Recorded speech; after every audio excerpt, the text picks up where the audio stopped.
All right, and we have our guest joining us at the moment. We have with us Gopal Agarwal, who's the spokesperson of the BJP. We have with us Mr. Manoj Bhatt, CFO of Tech Mahindra. Ashish Bhatia is founder and CEO of India Accelerator. Dr. Hemant Deshmukh is Dean of the KEM Hospital. Neeraj Bhagat is tax expert. Mr. Prashant Solomon is the MD of Chintels and the convener of the CREDAI National, as well as the treasurer of the NCR region. Alok Bansal is MD and CEO of Visionet Systems. And Sanjay Agarwal is the president of the PhD Chambers of Commerce and Industry. Let me go across first to Mr. Manoj Bhatt. Mr. Bhatt, your response to this budget, particularly from the point of view of your industry, the IT sector, anything in this budget that you found would make a big impact in terms of actually boosting the prospects of the IT industry? I think it's investment-oriented budget across multiple sectors, but specifically for the IT sector, I think there's nothing specific per se, but if I look at the whole push towards the digital economy, I think there are certain clauses in there for digital payments, how to incentivize it and create a core of digital infrastructure. I think that push will be beneficial for the IT industry in the longer term. But specifically, I think the budget has not addressed anything for the IT industry per se. But in a longer term, I think the development of that economy in India will be beneficial for us. All right. Let me get in a quick word from some of our other guests as well. Dr. Hemant Deshmukh is with us. He's Dean of the KEM Hospital. Dr. Deshmukh, one of the major focus areas has been healthcare. A 137% growth in the healthcare, which is a whopping increase. In fact, a lot of that, the government says, is to boost infrastructure spending. The opposition, of course, begs to differ. They say that it's only under certain categories such as vaccines, which is a one-time expenditure, and few other heads that the growth has been there. The total budget, according to them, remains more or less in the same area. How do you look at these new announcements that have been made by the government in the area of healthcare?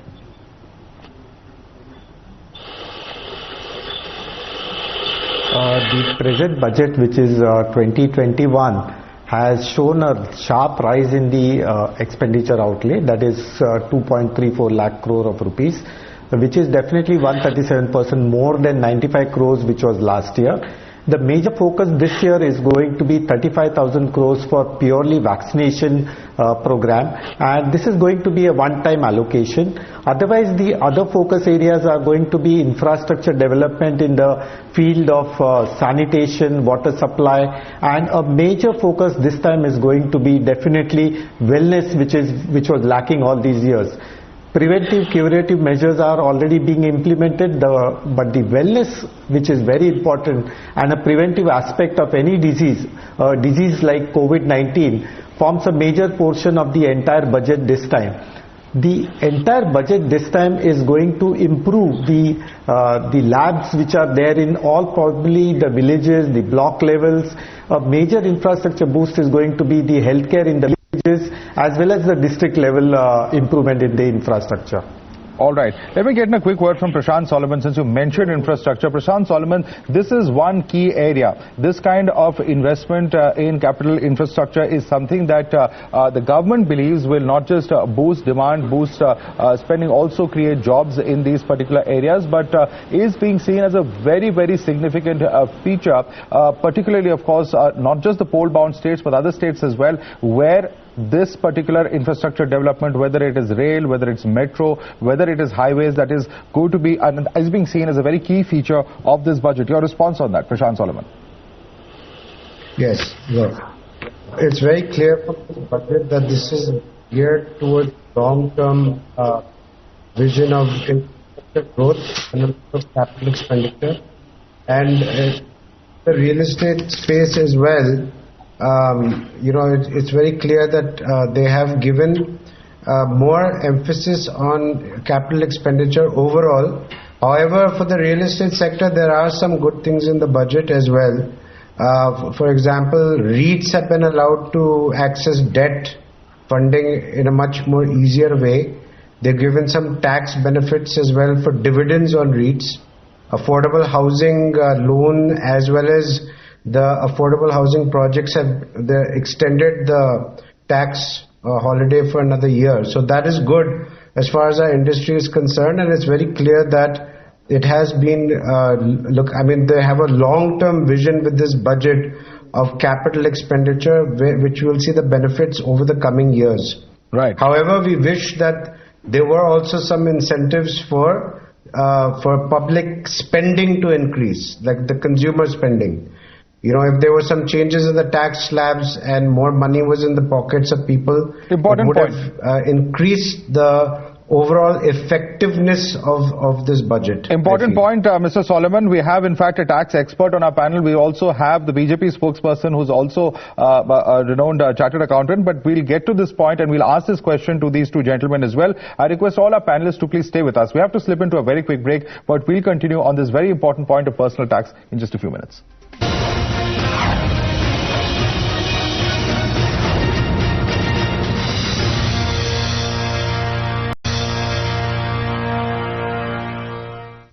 Welcome back. We continue to discuss the budget over here. We have with us all our experts in various domains. Let me first go across to Neeraj Bhagat, tax expert, who's with us. Neeraj Bhagat, before we went into the break, Prashant Solomon of Chintals was telling us about how he wished there was some kind of relief from the point of view of the individuals as far as direct taxes are concerned. There was, of course, some amount of confusion which was clarified by the finance minister when it comes to the tax on PF. But the fact is that in terms of slabs or relief, at least as far as the middle class is concerned, there does not seem to have been any major announcement in this budget in that regard.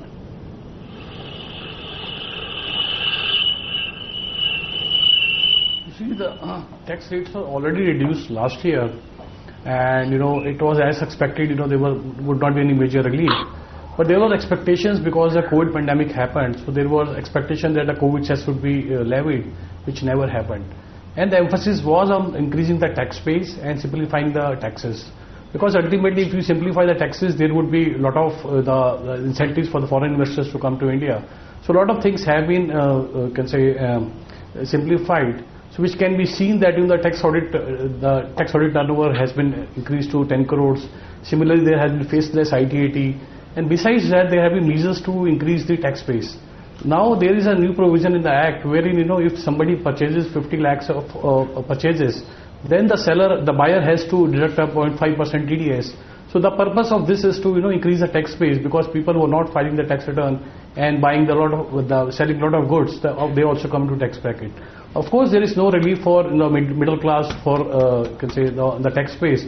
But of course, this will, if the economy is in good shape, then of course the income levels will increase, and definitely, if you have a higher income level, there is no, point in not paying the taxes. Okay. So I think the long-term vision has been taken into view, and the government has, Yeah, let me take that question across to Gopal Agarwal. Gopal Agarwal, the question that is being asked over here is whether perhaps some kind of relief could have been given to the middle class and to the working class in terms of the actual taxes that they pay, because clearly every year we have seen in the past relief being granted, but this year, in the context of the pandemic at least, there was a hope, there was an expectation that there could be some relief coming their way as far as taxation is concerned. Your response to that?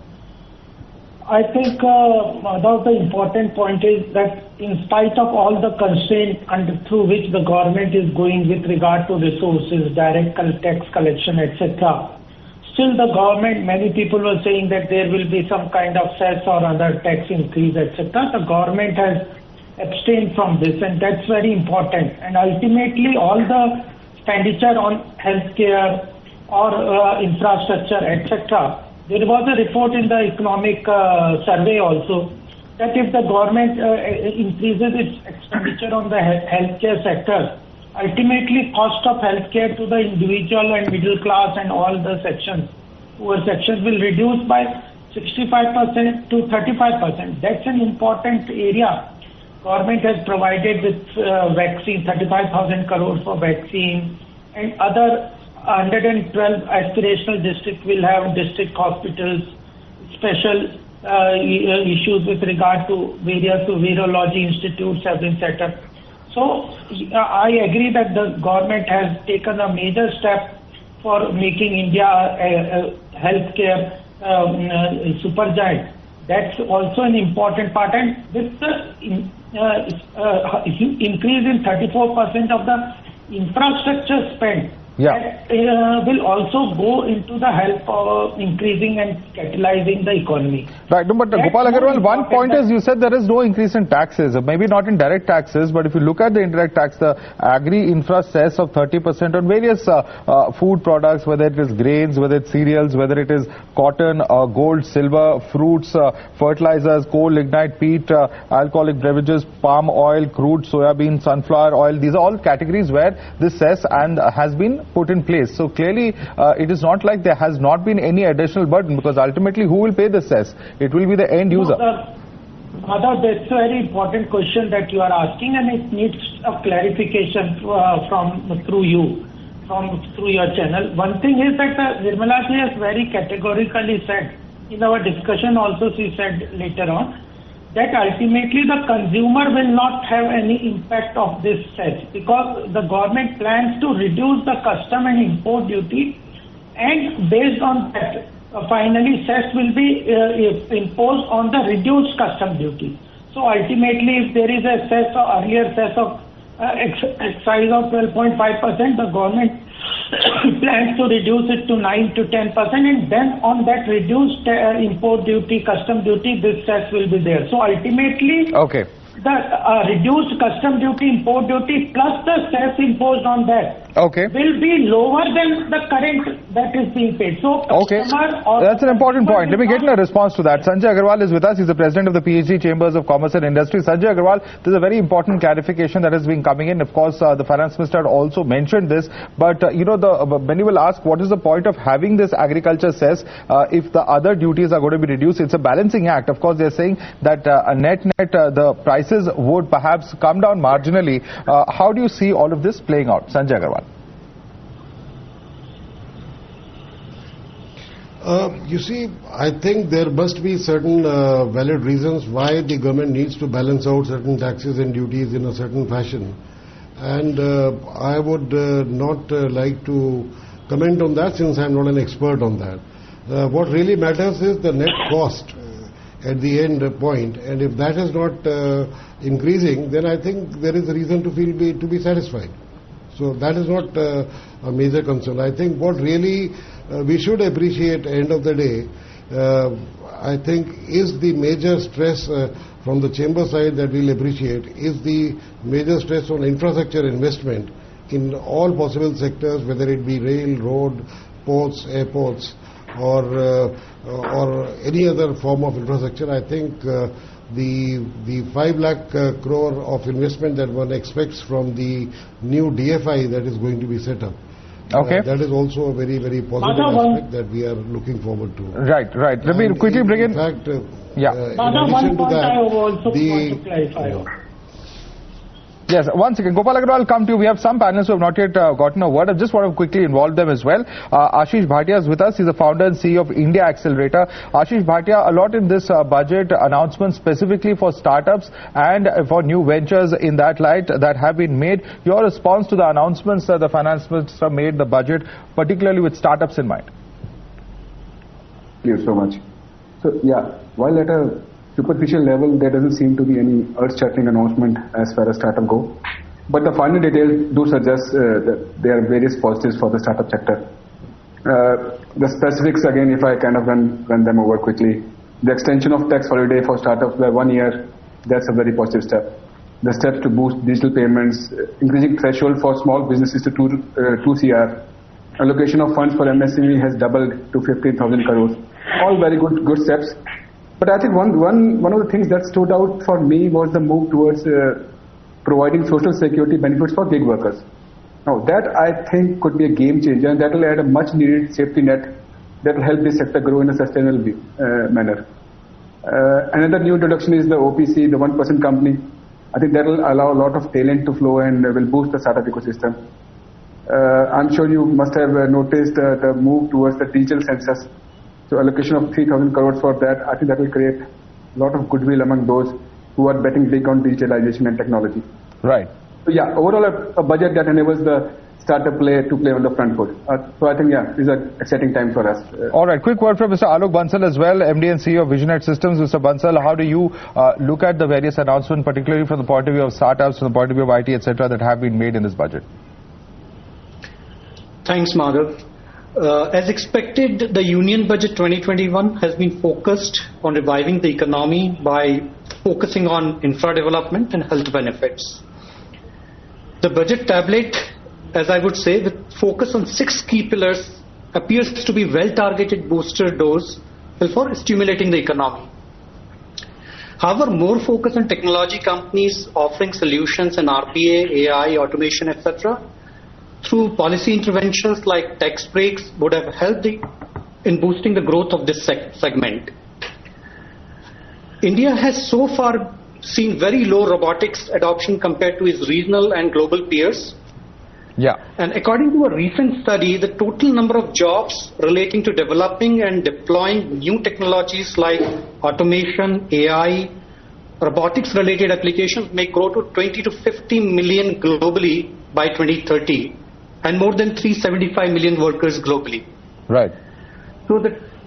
So the interventions like accelerating research and technology, setting up of robotics center of excellence, incubation centers, continued research grants for robotics R&D would have been the great moves. However, things like what extension of a holiday for startups for another year, which is a very good move again for the startup organizations, and the several other initiatives by the government like easing the paperwork, faceless litigations greatly contribute to India's advancement and ease of doing business. Okay. Okay, all right. Gopal Agarwal, you wanted to make a point a little while earlier. You can come in now. One more important point I would like to make, because there are people from the industry here, is the government has done a very good thing, that rationalizing import duty and custom duty, which is also related to the question of cess. What was industry demanding that over some 2-3 months, due to inflation, etc., many base metal, raw materials for many industries prices had increased by 20-30%, and the government restriction on import, etc., were further fueling the prices of steel, cement, plastic, aluminium, copper, etc. Okay. So government has reduced those custom duties, and at the same time, those industries with MSME, etc., manufacturing products domestically, for them, those products import duty has increased. So they are getting a double benefit out of this rationalization of import duty and the custom duty. That's very important. Ultimately, manufacturing industries, etc., only will create employment and good economy. All right. Gopal Agarwal, I'd like to thank you, as well as Sanjay Agarwal, Aruk Bansal, Prashant Solomon, Neeraj Bhagat, as well as Dr. Hemant Deshmukh and Ashish Bhatia, as well as Mr. Manoj Bhatt for joining us on the show. We're going to slip into a quick break now. More news and updates coming up on the other side.